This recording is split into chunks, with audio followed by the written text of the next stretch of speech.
They never say it directly. But from the moment you're young, the message is planted deep in your mind. You are incomplete on your own. Movies, music, family, culture, all whisper the same thing. That love will save you, that a relationship will finish you, that without someone beside you, something is missing. But what if that belief is not only wrong? What if it's the very thing keeping you weak? Friedrich Nietzsche called this idea a dangerous illusion, a comforting lie designed for people who fear standing alone. Because the moment you believe you need love to feel whole, you hand your power away. Think about it. Anything you need controls you. Anything you rely on for meaning can be used against you. And anything that completes you can also erase you. Nietzsche despised what he called spiritual laziness, the refusal to face oneself without distractions. And nothing distracts more effectively than romance. Most people don't fall in love to grow. They fall in love to escape themselves. They escape silence. They escape self-questioning. They escape the uncomfortable realization that they haven't become anything yet. So they merge with another person. They soften their edges. They compromise their ambition. They trade depth for comfort, and slowly, without noticing, their individuality dissolves. What society calls love, Nietzsche often saw as mutual dependency. Two unfinished people leaning on each other so neither has to stand fully upright. That's why relationships feel safe. They numb the anxiety of becoming. But comfort has a cost. When your sense of worth comes from being wanted, when your direction depends on being needed, when your peace relies on someone else staying, you are no longer free.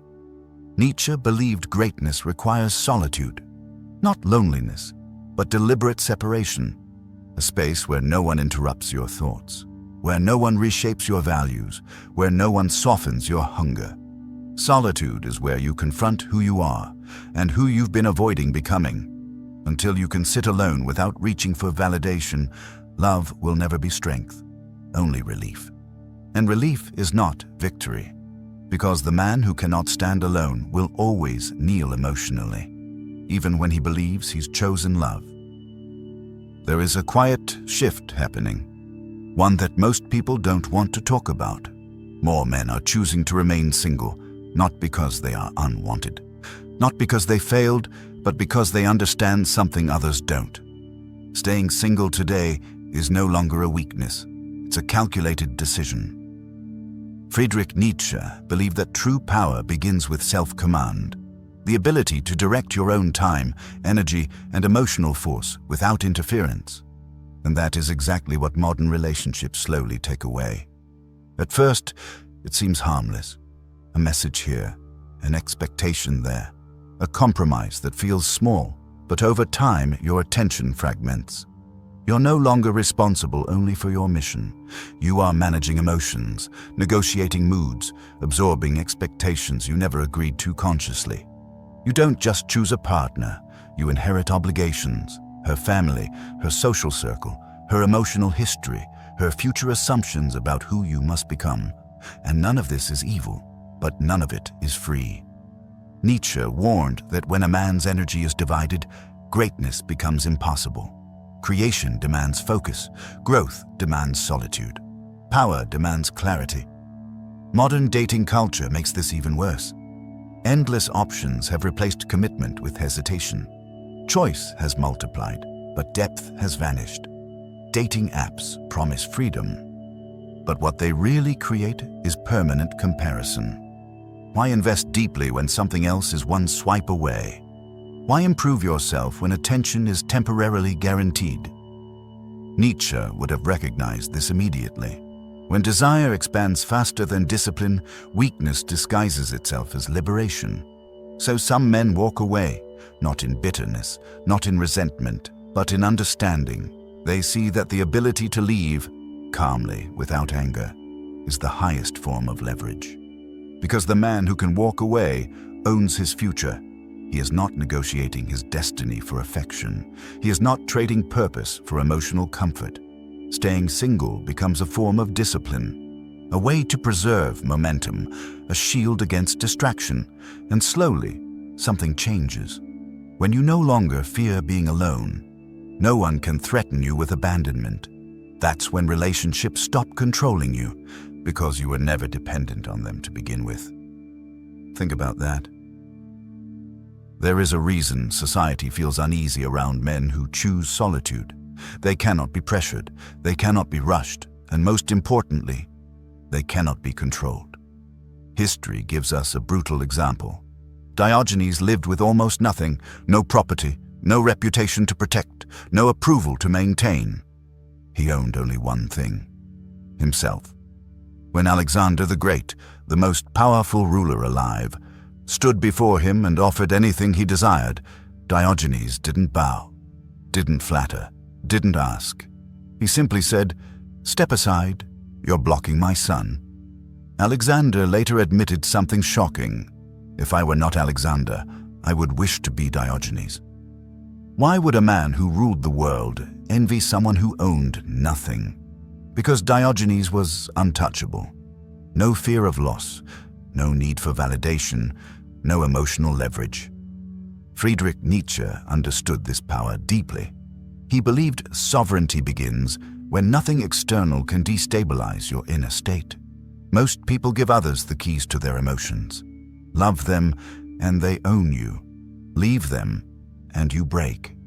That is not connection. That is captivity. The man who stays single by choice removes those keys entirely. He stops asking others to complete him. He stops needing permission to feel whole. And in doing so, he becomes emotionally self-sufficient. This is what society misunderstands. They label solitude as loneliness. But loneliness is dependence without satisfaction. Solitude is independence with clarity. When your happiness no longer comes from someone else's presence, when your peace is not threatened by someone else's absence, you become unshakable. Your decisions are cleaner, your emotions are quieter, your direction becomes non-negotiable. This is absolute freedom. Every choice is yours, every path is voluntary, every attachment is optional. And that terrifies people who need others to feel stable, because the man who needs nothing cannot be manipulated. And the man who cannot be manipulated is the most dangerous kind of free. So before we continue, take a second to subscribe. Now, let's go on.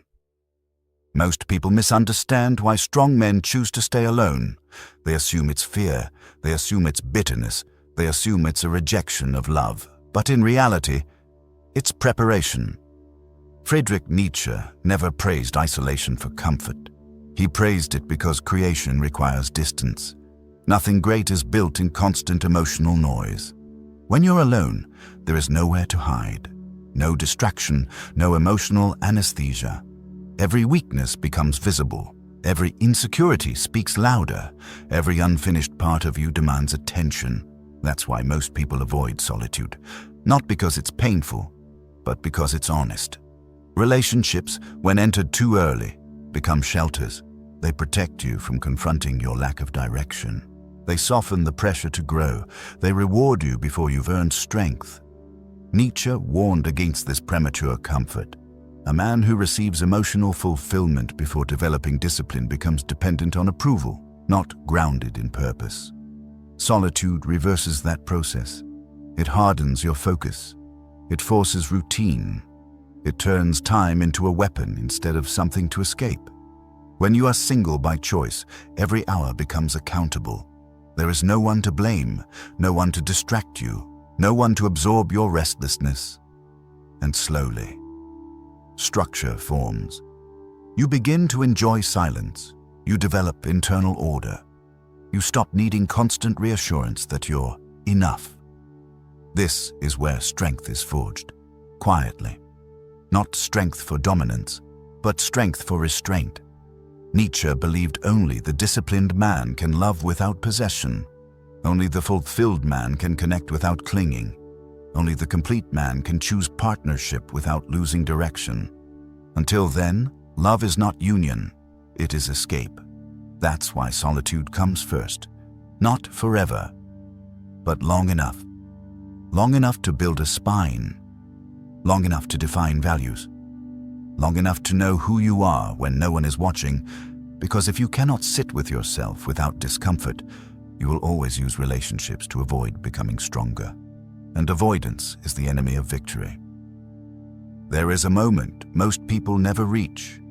A moment where being alone no longer feels like waiting, no longer feels like lacking, no longer feels temporary. It feels complete. Friedrich Nietzsche believed this moment separated those who live reactively from those who live deliberately. Because the ultimate question was never, can you find love? It was always this, can you stand without it? Most people enter relationships not from strength, but from urgency. They seek relief from loneliness, reassurance against doubt, protection from facing their own unfinished selves. And when love is used this way, it becomes fragile. It must constantly be fed, constantly reassured, constantly defended against fear. That is why so many relationships feel exhausting. They are not built on surplus, they are built on need. Nietzsche warned that when love is born from weakness, it demands sacrifice of identity, not because the partner is cruel, but because dependence always costs freedom. This is why staying single, consciously, changes everything. When you remove urgency, clarity arrives. You no longer ask, will they choose me? You ask, does this align with who I am becoming?